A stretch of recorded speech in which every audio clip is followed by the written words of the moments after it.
Hello YouTube, and welcome to episode 11 of the Educated Barbarian, focused on the meditations.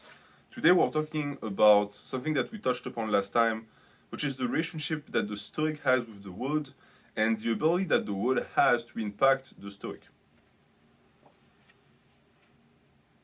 How is that unskilled and ignorant souls disturb the skillful and intelligent? I think it was last week where I told you that words of people can only have an impact on you if you let them have it, and that even the simple fact that you pay attention to them, even if you don't verbally respond to them, gives them power over you. And Marcus Aurelius touches upon that here, where he expands and he's thinking, okay, how come such a power can be wielded by people who are so inferior to you? Because in reality, it's not always going to be the case, but the people who will insult you in life, the people who will try to make you feel bad, are people who are below you and they know it, and they would like you to come down with them. They want to drag you down. And so they insult you. They want you to feel the way they feel through life. And generally, the people who are the most aggressive and the people who are trying to belittle you carry that energy within them. It's a deep shame and they don't like who they are, and therefore they would like you to also not like who you are.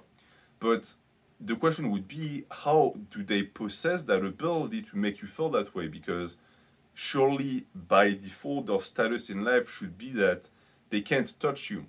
And it's sort of an idealistic mindset to have, because we have a proverb in France that describes the toad and the dove. And the dove is supposed to fly above the toad, but the toad is always able to soil the dove. And the reason why is because they still exist in the same wood. Even if you're massively more intelligent than someone else, you still exist in a realm where their woods have the ability to hurt you, unless you become a Stoic, of course. And the reason for that, I think, that Marcus Aurelius is trying to get at here is that the vastness of man, you're never going to be immune to, meaning that you're always going to be in a society where people have that ability. But in practice, they lack that ability to apply it to you if you don't let it. And I think that keeping in mind what I just told you, that this is coming from the unskilled and ignorant souls, would make you more resilient. Not because you'd think, oh, I'm better than them, so I won't listen, but because you will realize how much of a waste of time it is for you as a skillful person to spend any energy entertaining and indulging the word of someone who is not. It would be much better for you to ignore it, not just for your own sake, but also for their sake. Because if enough people stop giving them the attention they crave from their insults, maybe they will start focusing on themselves and become skillful as well. And that is the dream. And you yourself, by not feeding into that energy, will be able to remain skillful. So we go from one unskillful individual and one skillful that might become actually corrupted and become unskillful because they're going to respond to the attack, to another individual that will become skillful. And so the society and the community as a whole wins because it gains a skillful employee. A name is but so a name is but so much empty sound and echo, and the things which are so much prized in life are empty, mean, and rotten. We are as puppies that snap at one another, as children that quarrel, laugh, and presently weep again. But integrity, modesty, justice, and truth, up from the wide earth, have soared to heaven. I like the first part because it's something that I share. It's a mindset that I've always had pretty much. I don't feel attached to my name. And I don't feel attached to any name in reality because they don't represent who I am. It's just a code. It's a form, it's a type of sound that people that know me make to get my attention. But it truly doesn't matter. It matters in terms of cultural and familial and sometimes sentimental values, because you might have a name that means something to you and the people who love you. But the factual and the functional aspect of the name needs to remain code, because it's real. In reality, you could have been given a code name. You could be called 33 and it wouldn't change anything, right? It's 33 and you know that that's your name and you respond to it. It's a way for society to function more effectively. Which is an interesting question also. When did names start to appear? Did people always have names? And if not, at what portion of our evolution and history did we start developing names? That's a good question. But the detachment from the name is also the detachment from a potential arrogance. Because when you become famous, what becomes famous? Is it your corporal envelope? Is it your eyelids? No, it's your name. So the attachment to the name is the attachment to the fame and to that impurity that souls humans. So to be able to realize what your name truly is the first step towards being able to detach yourself from it.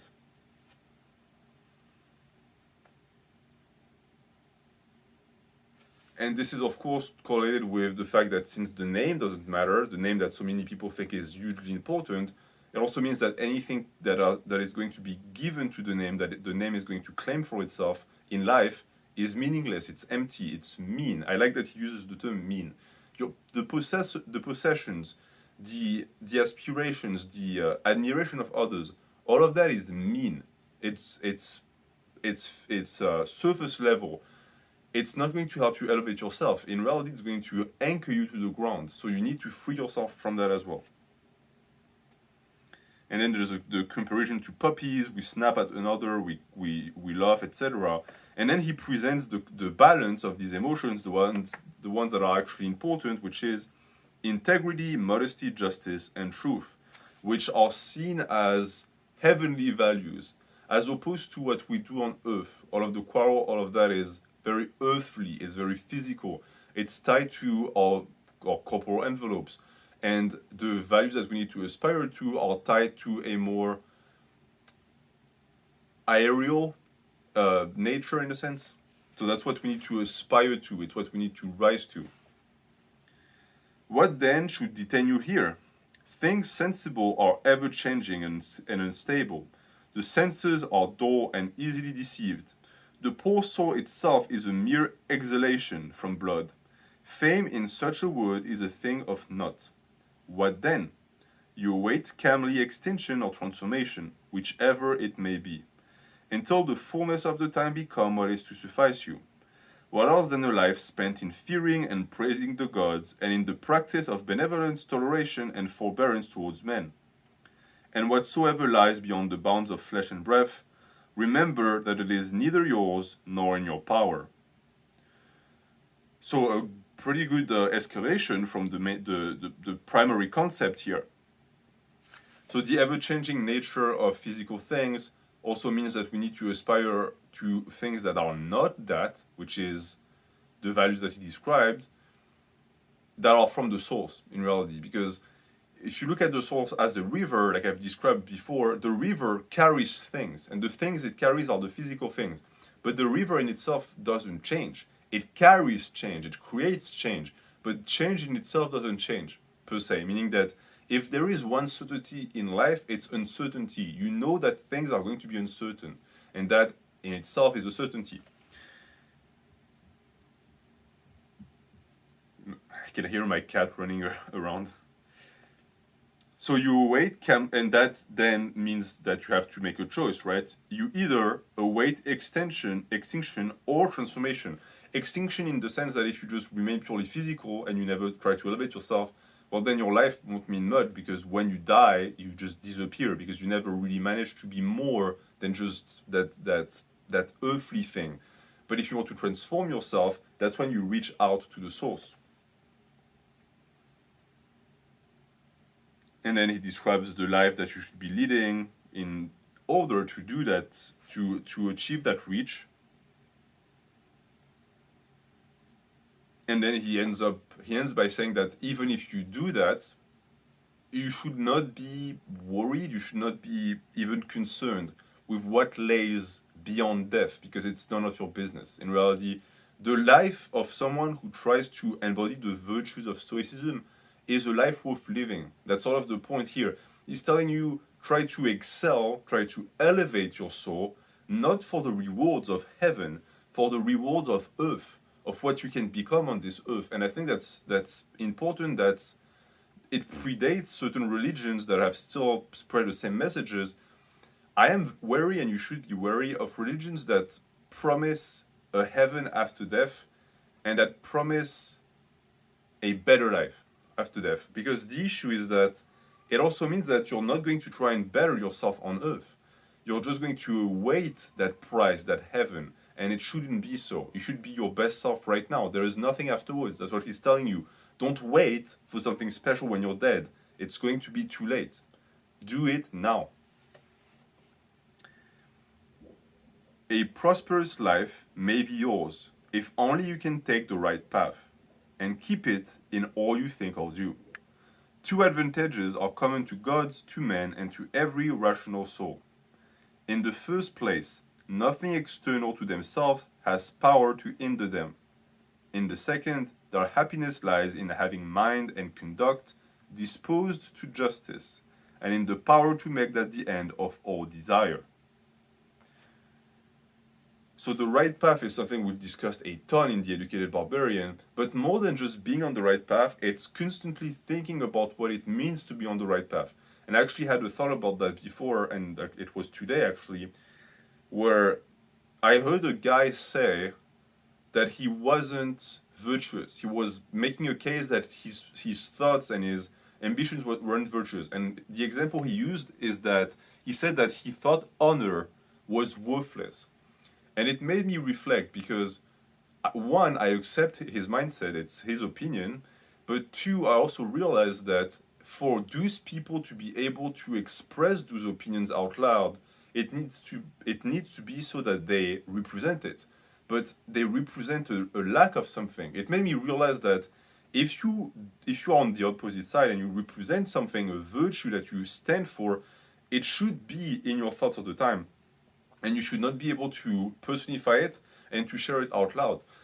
We have went through what can only describe as the shaming of morals, where people who have moral, who are virtuous, are being told to shut up because no one wants to hear about that. It's making other people feel self-conscious, and they are even pointed out as being arrogant or being preachy. But I don't think that's the case. I think that if you have virtues, you should express them because it's going to show people that it can't be done and that it's not just a talk. The issue is that the people who talk about virtue the most only talk about it, they don't exemplify it. So be the example in your life, be the change that you want to see in the world. That's most important. And that means that you have to keep it in all you think or do. And again, for the things that I heard just recently, I heard someone say that once you have a goal in mind for your life, every single action and things and thoughts and words you say or do need to go towards that. And that's excellent. Because in reality, you can always find a way to connect it with it. And so it's always going to stay in your mind. You're always going to carry energy and to drive your energy towards that thing. So it needs to be done. Then he compares gods to men. And the first one is, of course, that nothing external of the soul can touch the soul. And the second is that happiness lies in having mind and conduct disposed to justice. Which I agree with. I think that's true happiness. It's staying true to yourself and living life the way you see fit as being the best for you and others. And you might think, okay, well, if it's so easy, why don't everyone does it? The answer is because of pleasure. A life that I just described might not be pleasurable in the orthodox sense, meaning that the body might not find pleasure from that, the soul might, but the pleasure felt from the body is much more immediate and gratifying than the one from the soul, because the one from the soul is a payoff. It might take some time. From the body, it can be immediate. So for some people, it's tough to choose the spiritual over the physical. But the issue with the physical pleasure is that it's ever repeating. So you're going to end up trapped in a cage of perpetual pleasure that is going to stop you from elevating yourself. That's the reason why people say that physical attributes and the temptations of the flesh hurt you because you can't elevate yourself towards God. What it truly means is that when you're constantly being reminded of your animality, you lack the ability to embrace the spirit within you because you're constantly looking at the ground. You're constantly being grounded. and you can never spread your wings. That makes a ton of sense. And it also participates in what you just said. If your thoughts are always centered and circling pleasure, the notion of pleasure, how can you elevate yourself? You can't, because you're always seeking that pleasure. If the fault be not my sin, nor a consequence of it, if there be no damage to the common good, why am I perturbed about it? Wherein is the harm to the common good? So, a nice balance here again. This is why I like this book, is because it's not just showing one side, it's also looking at the flaws in the logic. The message here is, if I was faulty, but it wasn't from my sin, it wasn't the consequence of my action, and no one got hurt, then why is it an issue? And the answer is that it's not an issue. In reality, it is not an issue. Because let's say you did something out of your own volition and it hurt no one. You could also say, well, then it's not a problem. No, it's a problem because it hurts you.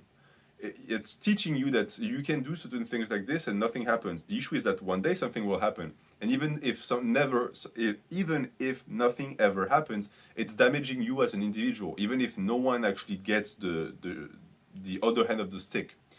What is said here, however, is that if it wasn't something that you did, it just so happened and no one got hurt, then it's not something that you should be ashamed of. It's not something that you should let drag you down. And just to complete with the comparison, if you do something and you didn't intend to, but it still hurts someone, it's still your fault because you hurt the community. But here is the exact scenario where no one got hurt. And I think that it's used so that Marcus Aurelius can show you that the Stoic isn't in a constant quest to blame himself. The Stoic looks for the good of himself and society, right? As two faces of the same coin. And realizes that if neither get damaged, then there is no time or need for shame, and you just need to move on from that. Book 6. As I said, we're starting book 6 this week. The substance of the universe is docile and pliable. The mind, which governs it, in itself, has no source of evil doing. It has no malice. It does no ill, and nothing is hurt by it. By its guidance, all things come to be and fulfill their being. I often think about the nature of evil, and I wonder, is it within men? Were we born with that? And the answer I often find is that I don't think so. I think that evil is born from outside. And there's of course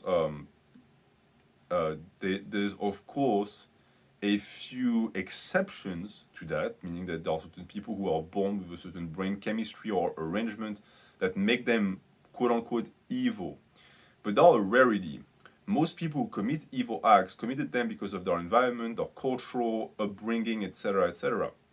And so that is interesting and important because it means that the evil was never from the source. It was from outside of the source. And yet we know that nothing from within the soul can touch the soul. It can only touch it if you let it. So evil deeds and evil vibes and inspirations can only impact your life if you invite them in. And that is true across the board. And a big portion of, if you're interested in that type of literature, esoterical literature shares that same mindset. It's the idea of the summoning of the demon. It's not literal. You're not literally summoning a demon. What you're doing is you're inviting evil entities within your life. And that's the metaphorical aspect of it. It's that they need to be invited. They don't just show up. You need to actively want them in, or at least not prevent them from entering. So that's something to keep in mind for your own life.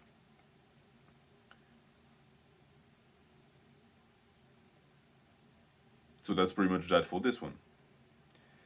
Act the part which is worthy of you, regarding not whether you be stiff with cold or comfortably warm, whether you be drowsy or refreshed with sleep, whether you be in good report or bad, whether you be dying or upon some other business. Staying true to yourself, staying true to your source and your values, regardless of the situation. right? He makes it last for a long time, but that's pretty much that. And it's most important actually, because if your context can change the content of your soul, to me it shows that it was never really the content of your soul. You were always waiting for an excuse. And to relate that to lifting, for example, people who say they're dedicated, but the second something happens, they don't train. It comes to a point where you're wondering if these people are looking for an excuse to not train, because the second it shows, they jump on it. Like they're so happy, oh, it's my car doesn't work, so I can't go to the gym. Well, why don't you just bike? Why don't you just run there? You can still go. It's just that it's not as easy anymore, and so you're using that as an excuse to not do it. You need to prevent that at all cost. And it also goes for your values, for example, your principles. Okay, you have a principle and it's being challenged, and it would be more convenient for you to give it up in that moment. Don't give it up. Because if you give it up in that moment, in reality, you're completely relinquishing the principle. It's not yours anymore because you are not true to it. You need to abide by your principle. You need to be consistent. And consistency is most important if you want other people to follow your example. I personally cannot take someone seriously when they have different sets of values for different types of people or different moments in life. It can't work like that. It's too easy to have a life where you're virtuous when it's proper, when it's convenient, and just to relinquish all of that virtue when it's not convenient.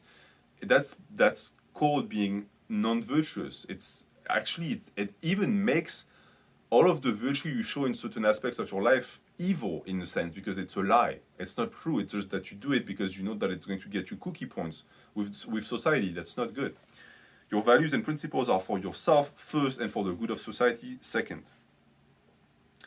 Look within. Let not the proper quality or value of anything escape you. So that might sound counterintuitive. Look within, but then don't look things around you escape you. Well, that makes total sense. The ability to observe the world and understand the world and make it yours comes from within. But before you have the ability to observe others, you need to develop the ability to observe yourself. The fine observer of the self is the fine observer of the world. And the work cannot be either I start with the world and then the self. It's always from the self first. You start here. And that is growing up, by the way. That's childhood, that's development. The child starts as extremely preoccupied with the self, and then they expand around them. But I have found that people who expand too quickly, who try to make friends too quickly, and who are socialized too much, in a sense, with an excess in socialization, they lack a sense of self because they never got the time to develop it. And the issue is that lack of self in the long run also leads to a lack of socialization, because they end up crashing at some point. For having spoken to people like this, they end up reaching a point in their life where they have a tremendous amount of friends, but they feel alone with them because they are missing the most important friend that they could have, which is themselves. Make best friend with yourself first, and then seek out the world for other friends that will complete what you have. It's most important in reality.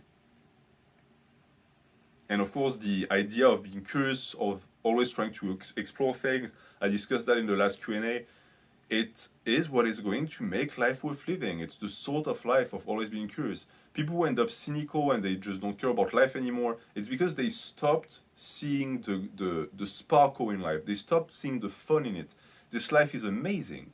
It's the best attraction ever. And if you think that you've done and seen everything, you're wrong. You haven't even seen 1%. Because you don't use your eyes properly. Open up your eyes and look around. There is so much to see, so much to do. And you're not done yet. You will never be done. You will die, and there'll still be so much to do. And that's the beauty of it. We get so few time on this earth for so much to do. And yet, if we could get more time, it wouldn't solve it anymore, because the more we would expand our lifespan, the more we could be doing. So I'm going to leave you with that. It was the book 6. We're going to continue the meditations, which we have a lot of pages to go still because it is a mighty great book. Thank you for watching. Have a good day.